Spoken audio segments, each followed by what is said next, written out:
देहरादून में आयोजित literature festival में सीएम धामी ने की शिरकत। सीएम ने भारत में लीडिंग लेडीज ऑफ इंडिया पुस्तक का किया विमोचन। सीएम ने छात्रों से भी किया संवाद।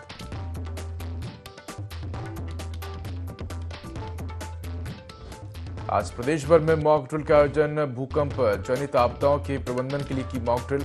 मुख्य सचिव आनंद वर्धन कर रहे मॉक ड्रिल की समीक्षा।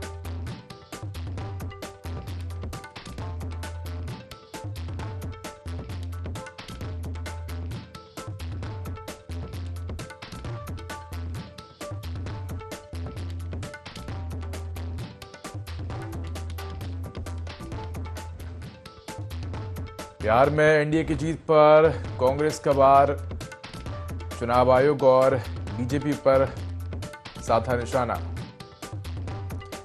वोट चोरी का लगाया आरोप और मतदान में एक दिन पहले महिलाओं के खाते में रुपए डालने का लगाया आरोप।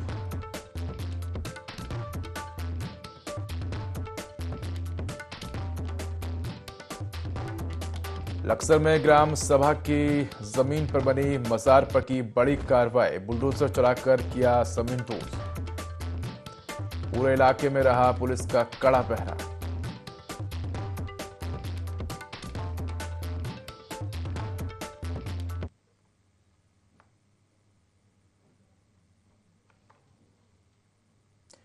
नमस्कार, मैं उदय देवभूमि लाइव में आपका स्वागत है और बुलेटिन की शुरुआत करेंगे तमाम बड़ी खबरों के साथ। तो खबर बिहार चुनाव से जुड़ी है, जहां आपको बता दें कि बिहार में एनडीए गठबंधन की भारी और बड़े बहुमत के साथ जीत हुई। आपको बता दें कि बिहार में जिस प्रकार के नतीजों की उम्मीद थी उससे कहीं ज्यादा जो सीटें हैं वो एनडीए के खाते में आती हुई नजर आ रही है। हालांकि बिहार में जिस प्रकार से विपक्ष और महागठबंधन को उम्मीद थी उस प्रकार के नतीजे सामने नहीं आए हैं और इस बात को लेकर देवभूमि उत्तराखंड में भी जीत का जश्न मनाया गया। तमाम जो बीजेपी कार्यालय हैं वहां पर जमकर आतिशबाजी की गई। तो बिहार में एनडीए की जीत का जश्न मनाया गया। मुख्यमंत्री पुष्कर सिंह धामी ने भी बिहार की जनता का अभिवादन किया है। इस दौरान कार्यकर्ताओं ने एक दूसरे को मिठाई खिलाकर जीत की बधाई दी है।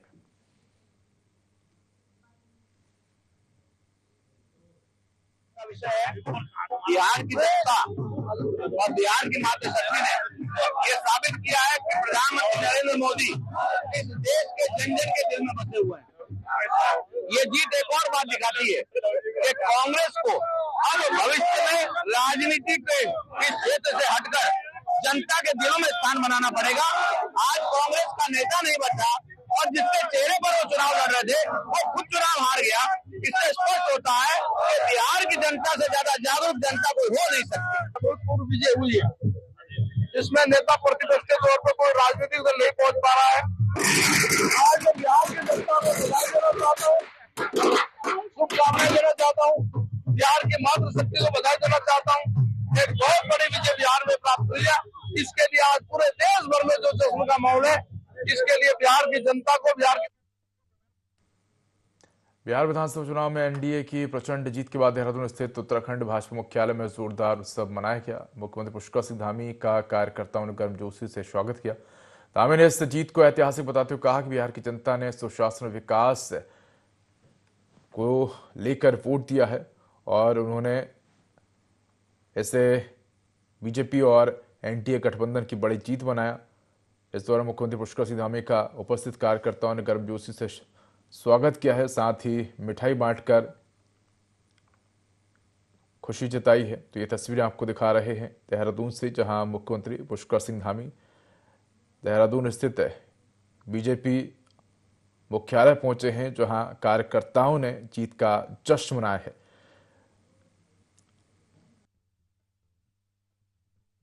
फिर से सरकार में आने का मौका दिया है और पूरे देश के अंदर अब जहां भी चुनाव हो रहे हैं, हर चुनाव में डबल इंजन की सरकारों को जनता लगातार चुन रही है। बिहार इसका प्रत्यक्ष उदाहरण है। बिहार के अंदर भी दो पार्टी के साहबजादों ने, वहां के युवराजों ने जनता को बरगलाने का बहुत प्रयास किया।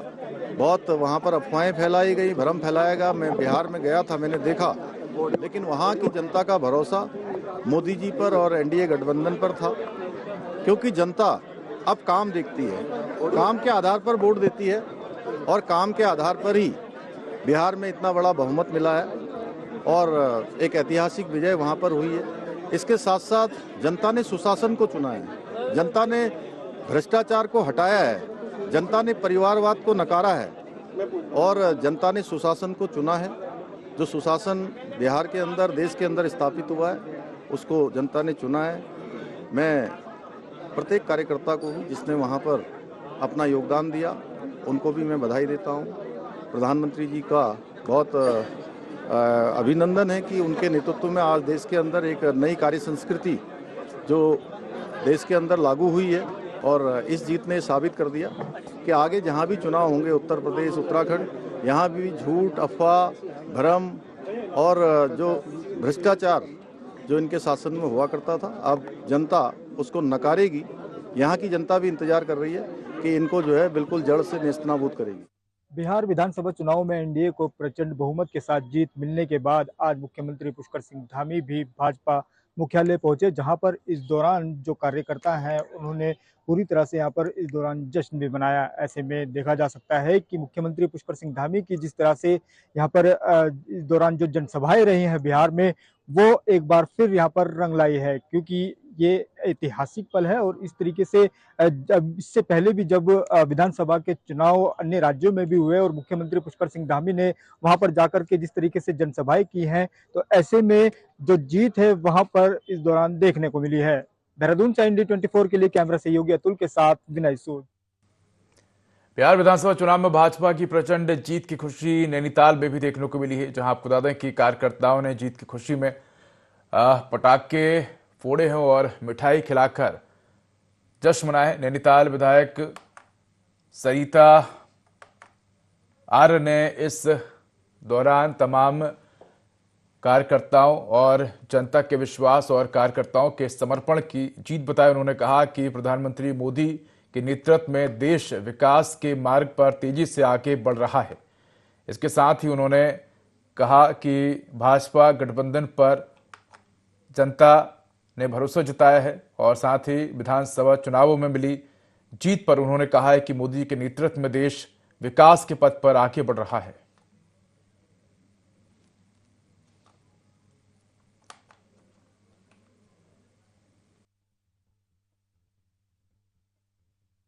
बिहार की जनता का बहुत बहुत आभार प्रकट करूंगी कि जिस तरह से उन्होंने एनडीए और भारतीय जनता पार्टी पर विश्वास जताकर हमारी पार्टी को बहुमत पर लाकर एनडीए की सरकार बनाई हुई है। मैं सभी का बहुत बहुत आभार प्रकट करते हुए माननीय मोदी जी के नेतृत्व में जिस तरह से हमारा देश विकास की ओर अग्रसर हो रहा है और एक विश्वास जनता पर जिस तरह से जनता का माननीय भारतीय जनता पार्टी पर हो रहा है और हमारी सरकार को वहां पर बनाया गया है। मैं महिलाओं का भी बहुत बहुत आभार प्रकट करती हूं वहां की, क्योंकि महिलाओं का भी वोट प्रतिशत वहां पर बड़ा है। तो हम अपने माननीय वहां के मुख्यमंत्री जी नीतीश कुमार जी को भी बहुत बहुत बधाई देते हैं। हाईकोर्ट में प्रदेश भर के सरकारी अस्पतालों में बदहाल स्वास्थ्य सेवाओं को लेकर दायर जनहित याचिका पर सुनवाई हुई है। सुनवाई के बाद खंडपीठ ने डायरेक्टर जनरल हेल्थ और सचिव हेल्थ को कोर्ट में व्यक्तिगत रूप से पेश होने के निर्देश दिए हैं। अगली सुनवाई 17 नवंबर को होगी। राज्य विधिक सेवा प्राधिकरण की याचिका में कहा गया है कि सरकारी अस्पतालों में मूलभूत सुविधाएं पर्याप्त रूप से नहीं है और कार्यरत मशीनों की भारी कमी है, जिसके चलते मरीजों को इलाज के बजाय हायर सेंटर रेफर करना पड़ता है। याचिका में अस्पतालों में समस्याएं व्याप्त हैं, जिसको लेकर जनहित याचिका लगाई गई है, साथ ही सुविधाओं की मांग की गई है।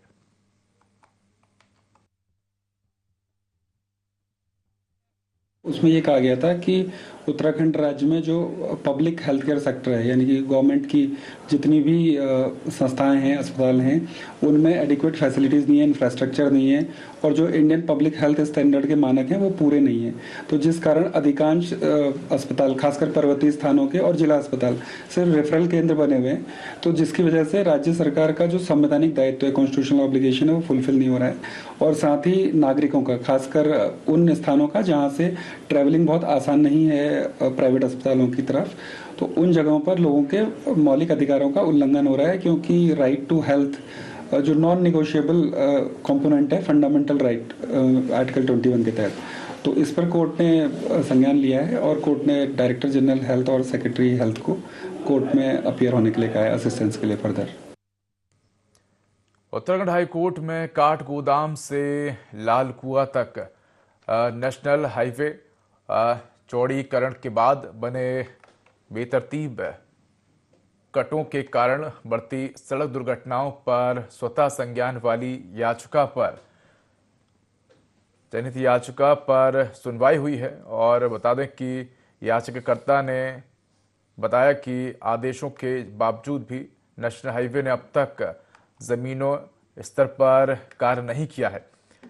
कोर्ट ने नेशनल हाईवे अथॉरिटी और को पोर्ट की प्रति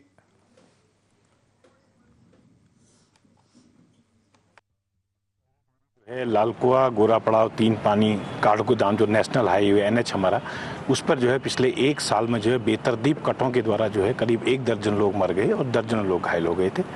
और मैंने इसी परिप्रेक्ष्य में माननीय उच्च न्यायालय के चीफ जस्टिस महोदय को स्वतः संज्ञान लेने के लिए पत्र लिखा था, जिस पर संज्ञान लेने के बाद मामला सुनवाई में लगा और उसमें आज सुनवाई थी, जिसमें आज नेशनल हाईवे के एडवोकेट्स की ओर से जो है माननीय न्यायालय को जो है काउंटर जवाब प्रस्तुत किया। और कोर्ट ने ये कहा था कि आपका एक्सप्लेनेशन रिपोर्ट क्या है, आप सड़क दुर्घटनाओं को रोकने के लिए और जो लोग मर रहे हैं उनके बचाने के लिए क्या कर रहे हैं। तो इस पर उन्होंने एक जो है काउंटर एफिडेविट के द्वारा एक्सप्लेनेशन रिपोर्ट माननीय चीफ जस्टिस महोदय के सम्मुख प्रस्तुत की है। और माननीय चीफ जस्टिस महोदय ने एनएच के एडवोकेट्स महोदय को कहा है कि उसकी एक प्रति जो है मुझे याचिकाकर्ता को उपलब्ध कराएं। और मुझसे कहा गया कि आप उसका एक्सप्लेन करने के बाद जो है 21 तारीख को माननीय न्यायालय ने पुनः सुनवाई हेतु इसको शुक्रवार को लगाया है। और मुझसे कहा गया है कि आप जो आपके पास जो काउंटर आएगा एनएच का, उसका एक्सप्लेनेशन करने के बाद जो है आप बेहतर से बेहतर सुझाव दीजिए और क्या कार्रवाई आगे की जा सकती है, कैसे दुर्घटनाएं रोकें, इस पर मुझे भी जो है माननीय न्यायालय को सजेशन देना है, यही माननीय न्यायालय ने कहा है। हरिद्वार महाकुंभ और G20 सम्मेलन के दौरान शहर की दीवारों पर बनाई गई उत्तराखंड की विरासत और सांस्कृतिक दर्शाती आकर्षक कलाकृतियों का सौंदर्य अब फीका पड़ रहा है।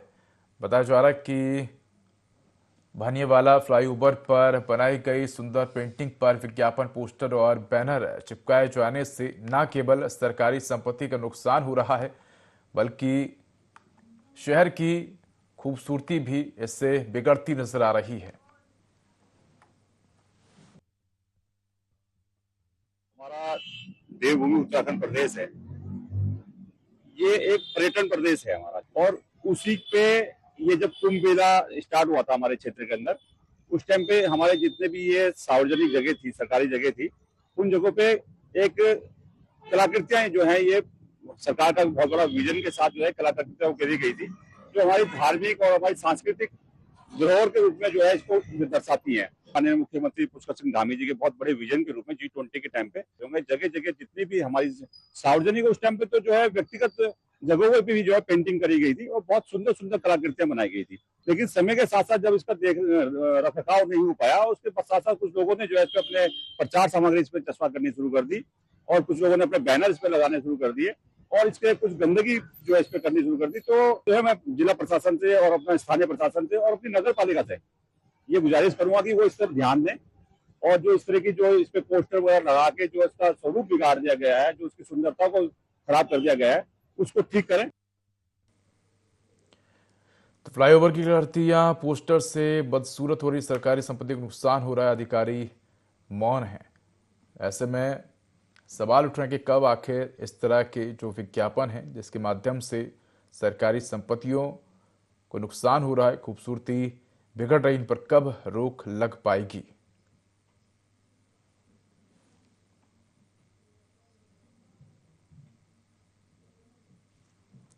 तो ये तस्वीरें आपको दिखा रहे हैं डोईवाला से, जहां फ्लाईओवर की कलाकृतियां पोस्टरों से भर गई हैं। और बता दें कि महाकुंभ और G20 की सजावट पर ये दाग लगा है। तो महाकुंभ G20 के दौरान इन कलाकृतियों को, इन सांस्कृतिक तस्वीरों को बनाया गया था और अब इन तस्वीरों के ऊपर, इन सजावट और इन कलाकृतियों के ऊपर पोस्टरों की भरमार देखने को मिल रही है।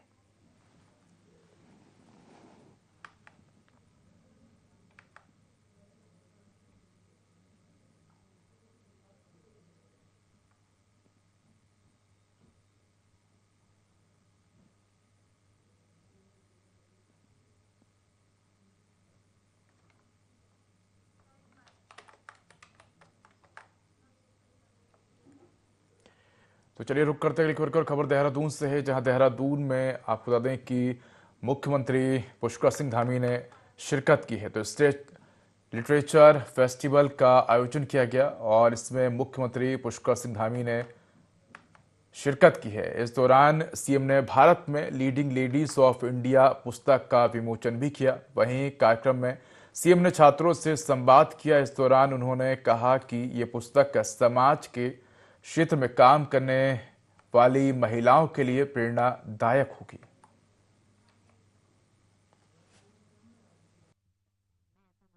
कि सभी साहित्य, सभी प्रकार का संकलन, ये हमारे जो दिमाग होता है, दिमाग की अगर खुराक किसी को अगर आप कह सकते हैं, दिमाग को ताकत देना, दिमाग को खुराक देना, वो हमको इन साहित्य से और इन पुस्तकों से मिलता है। बेनू जी की ये पुस्तक, बहुत सारी जो महिलाएं आज समाज के क्षेत्र में काम कर रही हैं, अनेक अनेक फील्डों में, मैं राजनीति का क्षेत्र कहूँ, समाज का क्षेत्र कहूँ, लेखन का क्षेत्र कहूँ, हर क्षेत्र में बेनू जी की इन पुस्तकों से उनको बहुत प्रेरणा मिलेगी। आगे बढ़ने का एक माध्यम वो पुस्तक बनेगी। और मैं सच कहूँ तो ये मेरा बहुत प्रिय विषय है, इसलिए कि मैंने हमारे राज्य उत्तराखंड के अंदर, देवभूमि के अंदर एक बहुत बड़ा महत्वपूर्ण रोल इस राज्य को बनाने में भी, इस राज्य को आगे बढ़ाने में भी किसी का है तो हमारी मातृशक्ति का है। मेरा आग्रह रहेगा बेनू जी कि आपने ये लीडिंग वुमेन्स पर एक सीरीज और लिखनी चाहिए आगे। यहाँ की जो महिलाएं हैं उत्तराखंड की, उनका जीवन बहुत कठिन होता है, बहुत उनकी चुनौतियां होती हैं। और मैंने स्वयं अपनी माँ को देखा है, क्योंकि मैं एक बहुत सामान्य परिवार, सामान्य से भी सामान्य परिवार में मैं पैदा हुआ। मैं एक फौजी का बेटा हूँ और फौज हमारे यहाँ के संस्कारों में है। प्रत्येक परिवार में, घर में, हर एक किसी न किसी परिवार से कोई न कोई सेना में, कोई पैरामिलिट्री में अपनी सेवाएं देता है। सैनिक बॉर्डर पर होते हैं, देश की सुरक्षा में होते हैं। यहाँ की जो महिलाएं हैं, उनके सामने कितने काम होते हैं। परिवार चलाना है, घर में खाना बनाना है, गाय भैंस देखने हैं, खेती बाड़ी देखनी है।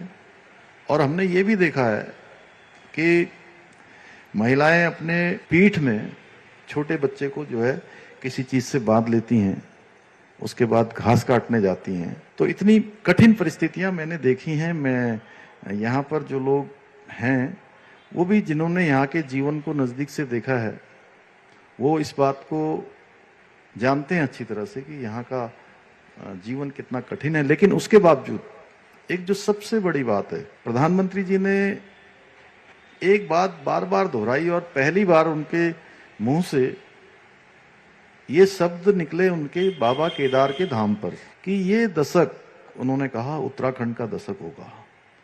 और उसको उन्होंने जितनी बार वो उत्तराखंड आए, अभी हमारे राज्य स्थापना की रजत जयंती समारोह में भी वो आए, उसमें भी उन्होंने उन शब्दों को दोहराया। तो फिलहाल इस बुलेटिन में इतना ही। खबरों का अधिक अपडेट के लिए देखते रहिए i24। नमस्कार।